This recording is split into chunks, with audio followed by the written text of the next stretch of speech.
Hi Soul class, I'm going to continue reading from our book Treason.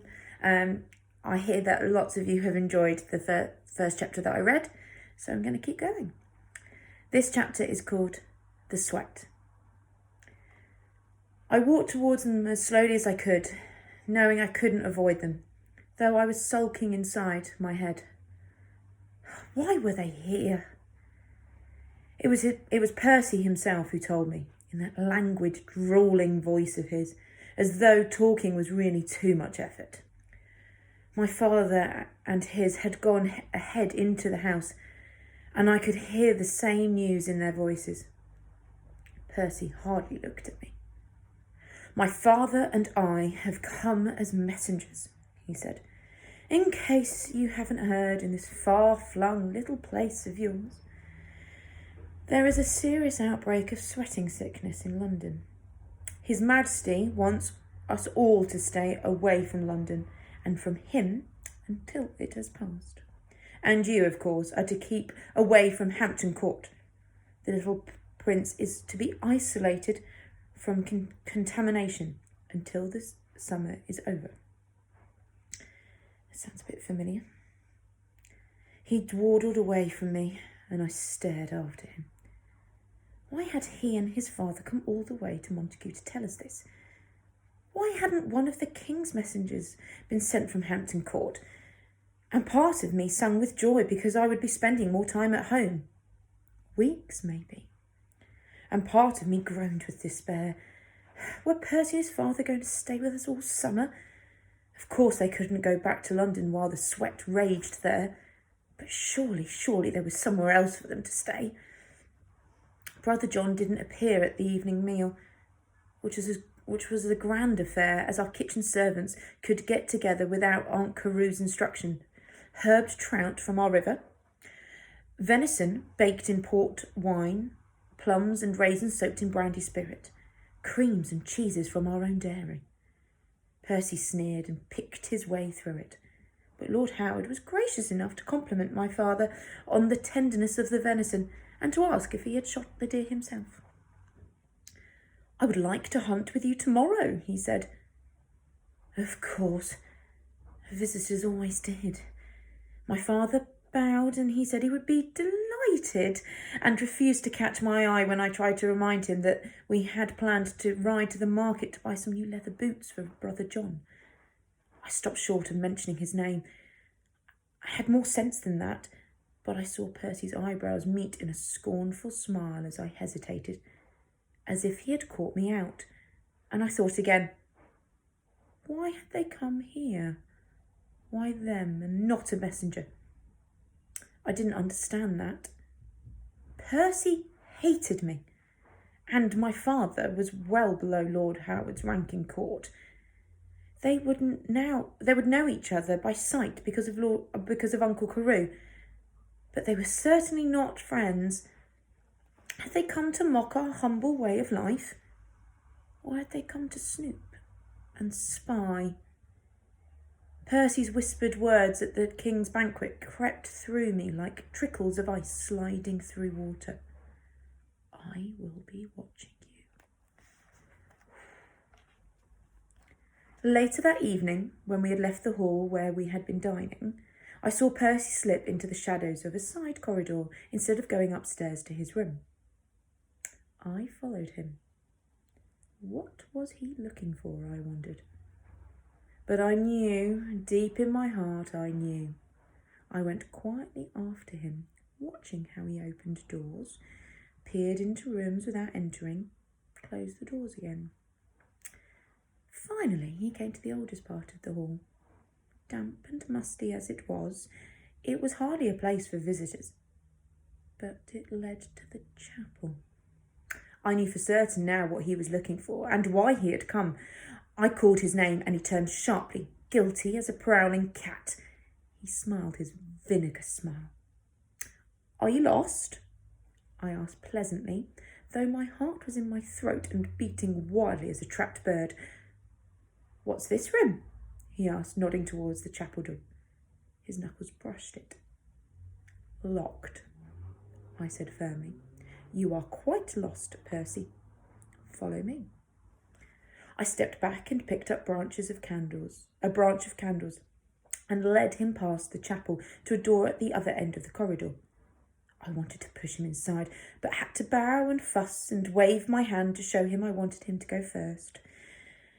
I was just too late.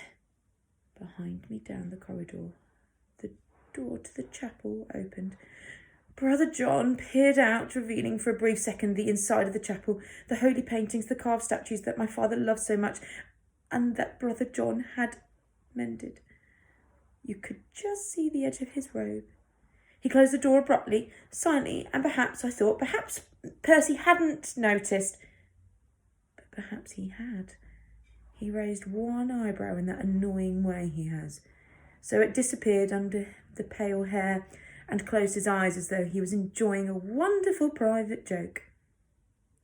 I'm glad to say I beat him at chess that night.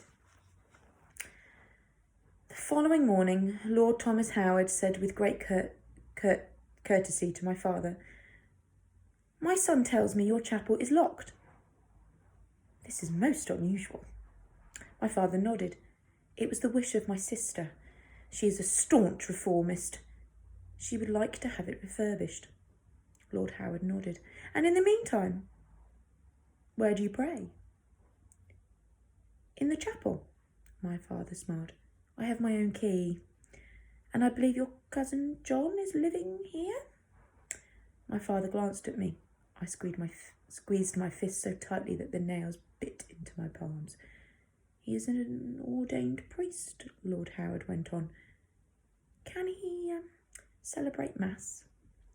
He can, my father said quietly. We both knew what was coming. Then my son and I would be delighted to join you in the chapel this morning. Lord Howard was jovial, but firm. There was no way of putting him off. He was a guest in our house, but if Brother John insisted on saying the creed in Latin, as he did every morning of his life, then he would be seen to be performing an act of treason. I knew that Brother John would never betray his faith. He would never celebrate the Reformed Mass, no matter who was there, no matter what the danger was. And it was as we feared. Lord Howard and Percy came into the chapel, glanced at the statues, but said nothing. Perhaps, I thought wildly, they are from the same thinking as Brother John and my father. Perhaps privately they don't accept the king's ruling. But then I remembered again what Percy had hissed down my ear at the banquet. We were being watched. Never have I prayed so fervently. Never have I wished the Mass to end more quickly. But the moment came just as it must, when Brother John ended the gospel and said, Credo in unum Deum. I believe in one God, Lord Howard and Percy said loudly. Patrium omnipotentem, the Father Almighty, Factorem Coli et Terrae, maker of heaven and earth. And so it went on, line after line in our most beloved prayer, tossing backwards and forwards in Latin and English round the chapel, the voices growing louder and louder, my father's voice with Brother John's, the two Howard voices together, and I was silent, too terrified to say a single word. At last the creed was finished. The preparation for the sanctification of bread and wine began. The loud voices dropped to a murmur. I could see the perspiration on my father's brow. I could hear the shiver in his voice. And afterwards nothing was said about it. Nothing at all. Maybe everything would be all right. We were too polite to the Howards as they were to us. We were the perfect hosts. But it reminded me of being back at court, talking in whispers, watching the shadows, minding your tongue. And I didn't want home to be like this too. I wished they would go away. There was no more sign of Brother John. He wasn't in his room. He was nowhere to be found. The chapel door stayed locked. I was worried that he might disappear again and stay away for good now and let the dusty lanes swallow him up. At long last, the visit was over. Lord Howard told my father that sadly he and Percy must leave and catch up with the king on the last stage of His Majesty's summer progress. How glad I was. I was sick of playing chess, even though most of the time I won. But on his last night, Percy beat me so easily and quickly that I knew he had been teasing me the way that I teased Prince Edward. Before the game began, he nursed the bishop in his hand and said very slowly, "I met a family once who kept a hangman in their house. Can you believe it? Their very own hangman." He turned the piece round carefully, as if he was looking for faults in the wood. Then he replaced it on the board next to the knight and moved his first pawn. A dangerous guest, wouldn't you think? His moves were fast and clever. I knew there was no way I could win. In half the moves it would have taken me. He had my king in checkmate. Next morning, as he and his father were leaving, Percy leaned down from his horse, smiling at me. "You play your game well, William, but I play another game just as well, and I always win."